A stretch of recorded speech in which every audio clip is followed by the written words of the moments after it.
여러분 안녕하세요. 오늘은 조금 불편하지만 꼭 필요한 이야기를 나누어 보려 합니다. 살면서 상처 주는 사람 다들 한 번쯤은 만나보셨을 겁니다. 가족일 수도 있고, 오랜 친구일 수도 있고, 직장에서 만난 동료일 수도 있습니다. 그런데 나이가 들수록 특히 은퇴 후에는 이런 관계가 더 힘들게 느껴지는 경우가 많습니다. 왜 그럴까요? 젊었을 때는 바빴습니다. 일도 해야 하고, 아이들도 키워야 하고, 살림도 꾸려야 했죠. 그래서 상처받아도 그냥 넘어갔습니다. 뭐, 그럴 수도 있지 하면서 참았습니다. 그런데 이제는 시간이 생기면서 그런 상처들이 더 선명하게 보이기 시작합니다. 그리고 문득 이런 생각이 듭니다. 내가 왜 이 사람한테 이렇게까지 해주어야 하지? 오늘은 삼성그룹을 세계적 기업으로 키워낸 이건희 회장의 철학을 통해 우리가 어떤 사람과는 거리를 두어야 하는지 그 5가지 신호에 대해 이야기해 보겠습니다. 혹시 지금 떠오르는 사람이 한 분쯤 있으신가요? 그렇다면 오늘 이야기가 여러분께 작은 용기가 되었으면 합니다. 먼저 이건희 회장이 어떤 분이셨는지 잠깐 돌아보겠습니다. 이건희 회장은 삼성을 이끌면서 늘 변화를 강조했습니다. 마누라와 자식 빼고 다 바꿔라 라는 유명한 말씀을 남기셨죠. 이 말은 단순히 제품이나 경영 방식만을 의미하는 게 아니었습니다. 사람을 보는 기준, 함께할 사람을 고르는 기준까지도 끊임없이 점검해야 한다는 뜻이었습니다. 이건희 회장의 경영 철학을 보면 명확한 기준이 있었습니다. 함께 성장할 수 없는 사람, 변화를 거부하는 사람, 조직에 독이 되는 사람과는 과감히 선을 그었습니다. 냉정하다고 느껴질 수도 있지만 그분은 알고 계셨던 겁니다. 잘못된 사람 하나가 전체를 망칠 수 있다는 것을요. 그리고 이것은 기업뿐 아니라 우리의 인생에서도 마찬가지입니다. 여러분께서 살아오시면서 많은 사람을 만나셨을 겁니다. 그 중에는 여러분을 성장시킨 사람도 있고 위로해 준 사람도 있을 겁니다. 하지만 반대로 여러분의 에너지를 빼앗아 간 사람도 분명 있으셨을 겁니다. 문제는 나이가 들면 남은 시간이 한정적이라는 겁니다.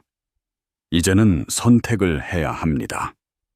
내 시간을, 내 마음을 누구에게 쓸 것인가를 말이죠. 그럼 이제부터 이건희 회장의 철학에 비춰 봤을 때 우리가 경계해야 할 5가지 신호를 하나씩 살펴보겠습니다. 첫 번째 신호입니다. 여러분이 잘 되는 걸 진심으로 기뻐하지 않는 사람입니다. 예를 하나 들어보겠습니다. 은퇴 후에 새로운 취미를 시작하셨다고 칩시다. 서예를 배우기 시작했는데 전시회에도 작품을 내게 됐습니다. 정말 기쁜 마음에 지인에게 이야기를 했는데 돌아오는 반응이 이렇습니다. 뭐, 그거 돈이라도 되나? 시간 남아 돌아서 좋겠네. 이런 말을 들으면 어떤 기분이 드십니까? 기쁨이 한순간에 식어버리죠. 이건희 회장의 행보를 보면 함께 성장하고 함께 기뻐할 수 있는 사람을 곁에 뒀습니다.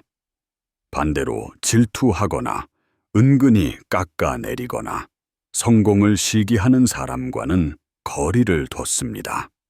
왜냐하면 그런 사람은 결국 독이 되기 때문입니다. 여러분의 작은 기쁨조차 함께 나눌 수 없는 사람이라면 그 사람과의 관계는 이미 건강하지 않습니다. 혹시 주변에 여러분이 좋은 일이 있을 때마다 찬물을 끼얹는 사람이 있으신가요? 그래봤자 별거 아닌데 이런 말을 습관처럼 하는 사람 말입니다. 그런 사람과 계속 시간을 보내면 여러분 스스로도 위축됩니다. 작은 기쁨조차 나누기가 두려워집니다. 이제는 그런 관계에서 벗어나셔도 됩니다. 두 번째 신호입니다. 도움을 받으면서도 고마워할 줄 모르는 사람입니다. 여러분 중에는 평생 베풀며 사신 분들이 많으실 겁니다. 자식들 뒷바라지하고, 친구 어려울 때 돕고, 동네 사람들 챙기고, 그런데 어떤 사람은 그걸 당연하게 여깁니다. 고맙다는 말 한마디 없이 또 부탁하고 또 요구합니다. 심지어 조금이라도 못 들어주면 서운해합니다. 이건희 회장의 인재관을 보면 실력도 중요하지만 태도를 더 중요하게 봤습니다. 아무리 능력이 뛰어나도 겸손하지 않고 감사할 줄 모르는 사람은 결국 문제를 일으킨다고 봤습니다. 조직에서도 그렇고 인간관계에서도 마찬가지입니다. 받기만 하고 감사할 줄 모르는 사람은 여러분을 존중하지 않는 겁니다. 한 가지 예를 더 들어보겠습니다. 옛날 직장 동료가 자주 연락을 합니다. 항상 부탁하러 옵니다. 돈을 빌려달라, 누구 좀 소개시켜달라, 이것저것 도와달라. 그런데 정작 여러분이 힘들 때는 연락조차 안 합니다. 심지어 도와줘도 당연하다는 듯이 받기만 합니다. 이런 관계는 일방적입니다. 여러분만 소진되는 관계입니다. 이제는 이렇게 생각하셔도 됩니다. 내가 베푼 것에 대해 보답을 바라는 건 아니지만 최소한의 감사와 존중은 있어야 한다. 그게 없다면 그 관계는 건강하지 않습니다. 세 번째 신호입니다. 여러분을 반복해서 깎아내리는 사람입니다. 이건 정말 조심해야 합니다. 겉으로는 농담처럼 장난처럼 말하지만 속으로는 칼이 되는 말들이 있습니다. 나이 들어서 그런지 깜빡깜빡 하시네?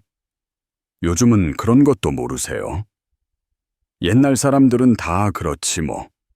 이런 말들을 자주 듣다 보면 스스로에 대한 확신이 흔들립니다. 이건희 회장은 위기감을 강조했습니다. 하지만 그건 스스로를 채찍질하며 성장하라는 의미였지.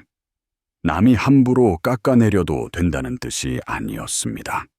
오히려 이건희 회장은 사람의 자존감과 자신감을 지켜주는 것이 얼마나 중요한지 알고 있었습니다. 그래서 인재를 키울 때도 무조건 비판하기보다는 방향을 제시했습니다. 여러분을 반복적으로 깎아내리는 사람은 여러분의 자존감을 갉아먹습니다. 처음에는 저 사람 원래 저래 하고 넘어갈 수 있습니다.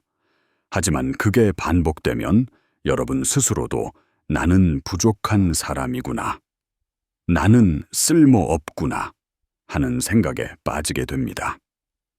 특히 은퇴 후에는 사회적 역할이 줄어들면서 자존감이 흔들리기 쉬운데 그때 이런 사람을 만나면 정말 위험합니다. 한번 생각해 보십시오. 그 사람과 만나고 나면 기분이 어떤가요? 기운이 빠지고 우울해지고 스스로가 초라하게 느껴진다면 그 관계는 이미 독이 되고 있는 겁니다. 네 번째 신호입니다. 자기 이야기만 하고 여러분의 이야기는 듣지 않는 사람입니다. 대화라는 건 주고받는 겁니다. 그런데 어떤 사람은 자기 자랑, 자기 불평, 자기 이야기만 늘어놓습니다. 여러분이 한마디 하려고 하면 끊고 다시 자기 이야기를 시작합니다. 심지어 여러분이 힘든 일을 이야기해도 나는 더 힘들었어 하면서 또 자기 이야기로 돌립니다. 이건희 회장의 리더십, 즉 남을 이끄는 힘을 보면 경청의 중요성이 드러납니다. 그분은 직원들의 의견을 듣고 현장의 목소리를 중요하게 여겼습니다. 물론 최종 결정은 본인이 했지만 듣는 과정을 소홀히 하지 않았습니다. 왜냐하면 사람은 자기 말을 들어주는 사람에게 마음을 엽니다. 반대로 자기 말만 하는 사람은 상대를 존중하지 않는 겁니다.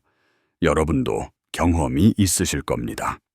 친구를 만났는데 2시간 내내 상대방 이야기만 듣다가 집에 온 적 말입니다. 여러분은 한마디도 제대로 못하고 그냥 듣기만 했습니다. 그렇게 집에 돌아오면 어떤 기분이 드십니까? 허탈하고 공허합니다. 나는 그냥 듣는 기계였나 하는 생각이 들죠. 관계는 균형입니다. 한쪽만 말하고 한쪽만 듣는 관계는 건강하지 않습니다. 여러분의 이야기에도 귀 기울여 주는 사람, 여러분의 감정을 궁금해하는 사람, 그런 사람과 시간을 보내셔야 합니다. 5번째 신호입니다. 여러분의 경계를 존중하지 않는 사람입니다. 경계라는 건 쉽게 말하면 선입니다. 여기까지는 괜찮지만 여기부터는 안 돼라는 선 말입니다. 예를 들어 갑자기 찾아오는 건 불편하니 미리 연락해달라고 했는데 계속 불쑥 찾아옵니다. 돈 이야기는 하기 싫다고 했는데 자꾸 물어봅니다. 아, 그냥 궁금해서 하면서 계속 캐묻습니다. 이건희 회장의 경영을 보면 원칙과 기준이 명확했습니다. 그 기준을 흔들면 안 된다는 걸 알고 있었습니다. 인간관계도 마찬가지입니다.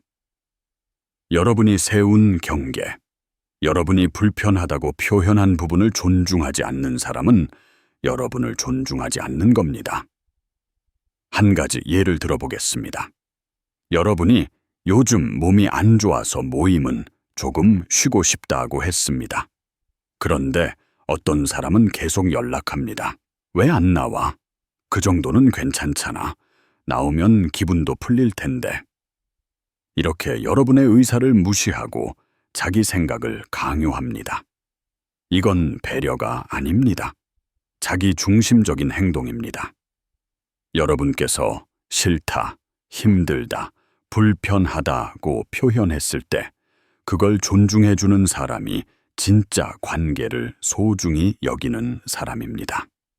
반대로 여러분의 감정과 의사를 무시하고 자기 편의대로만 행동하는 사람은 여러분을 하나의 인격체로 보지 않는 겁니다. 자, 여기까지 5가지 신호를 살펴봤습니다. 혹시 떠오르는 사람이 있으신가요? 한 가지만 해당해도 주의해야 하는데 만약 2-3가지 이상 해당한다면 정말 심각하게 고민해 보셔야 합니다. 그런데 여기서 이런 생각이 드실 수 있습니다. 그래도 오래 알고 지낸 사이인데 정을 끊기가 쉽지 않아. 내가 너무 이기적인 건 아닐까? 이런 생각 말입니다. 저도 충분히 이해합니다. 여러분은 평생 베풀며 사셨고 참으며 사셨습니다. 그래서 관계를 정리한다는 것 자체가 낯설고 불편하고 죄책감이 들 수 있습니다. 하지만 한 가지 여쭈어보고 싶습니다. 여러분의 인생에서 남은 시간은 누구를 위한 시간입니까? 여러분을 아프게 하는 사람을 위한 시간입니까? 아니면 여러분 자신과 여러분을 사랑하는 사람들을 위한 시간입니까? 이건희 회장의 변화 철학을 다시 떠올려 보겠습니다. 변화는 두렵습니다. 익숙한 것을 놓아야 하니까요. 하지만 변화하지 않으면 도태됩니다. 관계도 마찬가지입니다. 나를 아프게 하는 관계를 정리하지 않으면 여러분의 마음은 계속 소진됩니다. 그리고 정작 소중한 사람들에게 쓸 에너지가 남지 않습니다. 그렇다면 구체적으로 어떻게 해야 할까요? 몇 가지 방법을 말씀드려 보겠습니다. 먼저, 물리적 거리를 두십시오. 갑자기 연락을 끊을 필요는 없습니다. 하지만 만나는 횟수를 줄이고 연락의 빈도를 줄이십시오. 요즘 좀 바빠서 몸이 안 좋아서 같은 이유로 부드럽게 거리를 두시면 됩니다. 시간이 지나면 자연스럽게 멀어집니다. 두 번째, 감정적 거리를 두십시오. 그 사람이 뭐라고 해도 깊이 받아들이지 마십시오. 저 사람은 원래 저래 하고 마음속으로 선을 그으십시오. 여러분의 자존감을 그 사람의 말에 맡기지 마십시오. 세 번째, 여러분의 시간과 에너지를 소중히 여기는 사람들에게 집중하십시오. 여러분이 잘 될 때 함께 기뻐해 주는 사람, 여러분이 힘들 때 옆에 있어주는 사람, 여러분의 이야기를 들어주는 사람, 그런 사람들과 더 많은 시간을 보내십시오. 그게 여러분의 인생을 더 풍요롭게 만듭니다. 네 번째, 스스로에게 허락하십시오. 나는 이제 나를 아프게 하는 사람과 거리를 둬도 된다. 이건 이기심이 아닙니다. 자기 보호입니다. 성숙한 선택입니다. 여러분은 충분히 베풀었고 충분히 참았습니다. 이제는 여러분 자신을 돌볼 차례입니다. 이건희 회장은 평생 위기감 속에서 살았습니다. 하지만 그 위기감은 불필요한 것을 정리하고 필요한 것에 집중하게 만들었습니다. 여러분의 인생도 마찬가지입니다. 지금 이 순간 불필요한 관계를 정리하는 것은 위기를 기회로 바꾸는 첫걸음입니다. 여러분의 남은 시간을 더 가치 있게 만드는 선택입니다. 마지막으로 이것만 기억해 주십시오. 여러분의 인생은 이미 충분히 값졌습니다. 자식 키우고, 가정 꾸리고, 일하고, 여기까지 오신 것만으로도 대단한 일입니다. 이제는 여러분을 소중히 여겨주는 사람들에게 시간을 쓰셔도 됩니다. 나를 아프게 한 사람에게서 멀어지는 것은 이기심이 아니라 나를 지키는 성숙한 선택입니다. 상처 주는 사람, 다시 만나지 않아도 괜찮습니다. 여러분에게는 그럴 권리가 있습니다. 여러분의 시간은, 여러분의 마음은 여러분의 것입니다. 이제는 여러분 스스로를 먼저 생각하셔도 됩니다. 오늘 이 시간 함께 해주셔서 진심으로 감사드립니다. 여러분 모두 평안한 마음으로 소중한 사람들과 따뜻한 시간 보내시길 바랍니다. 감사합니다.